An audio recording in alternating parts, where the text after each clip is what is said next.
Oh, hey. Wait, you a photographer? Alright, hold on, I got something for you.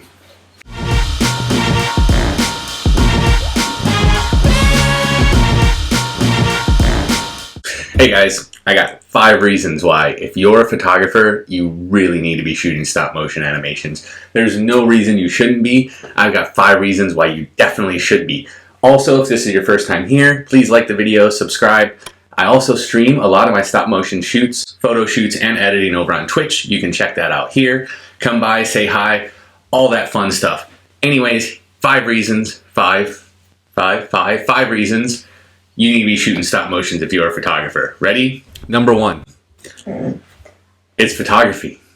Stop motion animation is nothing more than photography, just a lot of photography. So for example, I shoot at 12 frames a second typically. That means a 10-second animation is 120 photos. It's a lot of photography, but it is just photography. Number 2, it's going to improve you massively. Here's why. As I said previously, it's photography, just a lot of it. Knowing that is going to make you slow down. It's going to make you concentrate a little bit more on what you're doing to make things right. And that in turn is only going to improve your skills as a photographer. Now, where it can help improve your skills? Lighting, composition, and then the cool stuff, the experimental stuff. So if you want to make a piece of toast flip in your animation, that's pretty easy to do.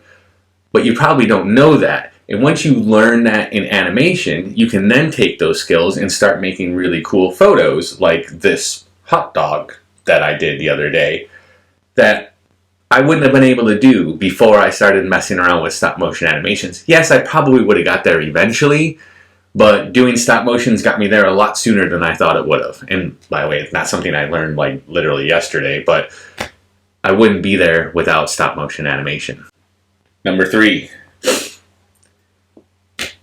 you have all the equipment. You're a photographer. You have a camera.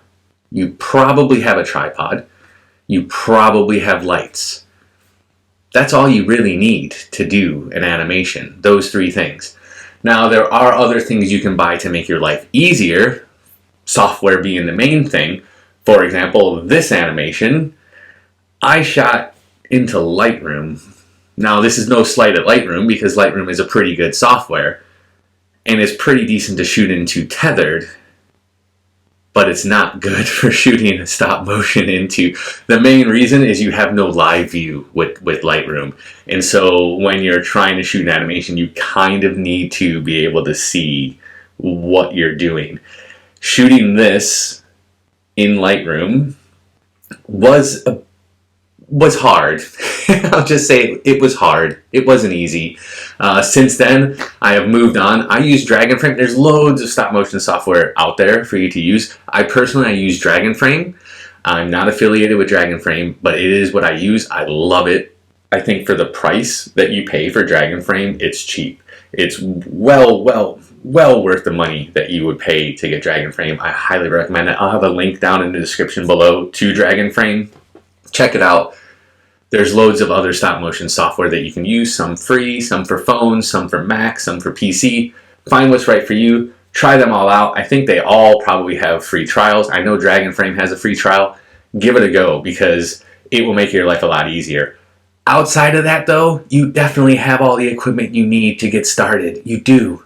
There's no reason not to start trying. You can even do it on your phone if you want to. Start. Number 4. Knowing stop motion, you can easily incorporate it into your existing shoots. No matter if that's people, products, food, business headshots, doesn't matter what it is. Odds are really high that you can incorporate stop motion into your existing shoots. For example, if I was going to do a shoot with this mouse, and I could say, right, this is what we're going to do. We're going to do so many shots on white. We're going to do some really cool lifestyle shots and then some creative shots. And oh, by the way, I can do a cool little 10-second animation where we show the little charging port and show, I don't know, it's got light up things on the bottom. I can show all these things really cool. And a little 10-second animation, it'll be really cool. Be like, oh, how much is that? And you tell them the price. They're like, oh, that's still in budget. Sold. It's really easy to add on animations to existing shoots. If it's within their budget, they're going to take it because the benefits of animation for the consumers, for the end users, the people that are buying it from you are huge. They will definitely take it. You can add it on to literally any shoot that you're doing. Weddings, do a stop motion. It's a time lapse. It's the same thing as a time lapse. Do a wedding stop motion.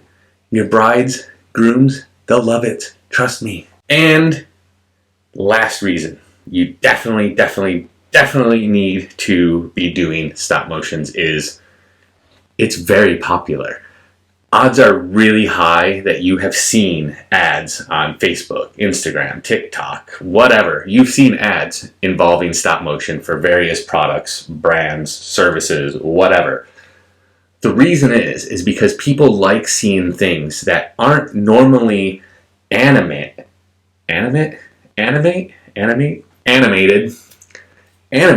So this mouse, for example, it doesn't move on its own, but people really like seeing a mouse, a computer mouse, not a real mouse, move on its own. It does something to them. They're like, ooh, that's kind of cool.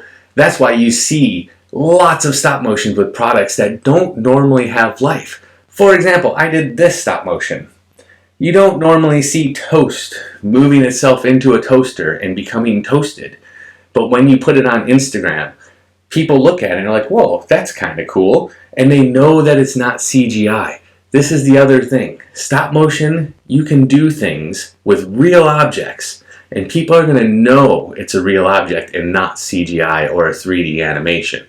You see a lot of 3D animations of, Coke bottles and things like that spinning and splashing and doing all these things, but you always know it's not real.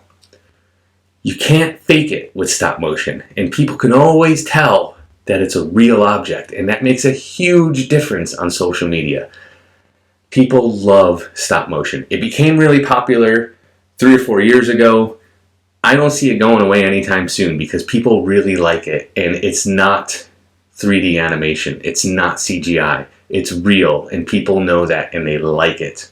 So there you have it. 5 reasons. If you're a photographer talking to you, and you're not doing stop motions, what are you doing?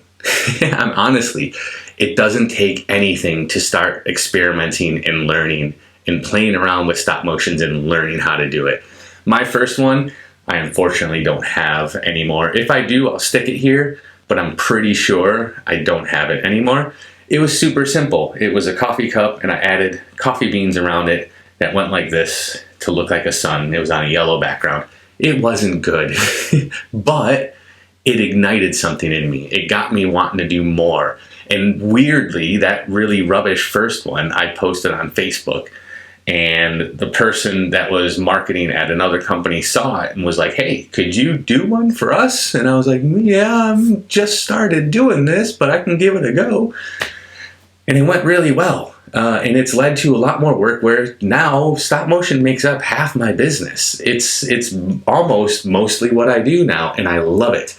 There's a lot of learning, I'll give you that. It takes a lot of practice and there's a lot of learning. But as a photographer, you have all the skills and the equipment are ready to be doing it. There's no reason at all you shouldn't be doing it. Come back to this channel, subscribe if you haven't already, because I'm going to do a lot of tips and tricks and ways to make money off stop motion, all sorts of things. There will be all sorts of things to do with stop motion and photography and how it's right for you. Again, like the video, subscribe. I stream a lot of this stuff over on Twitch. Check me out over there. And until then, go practice.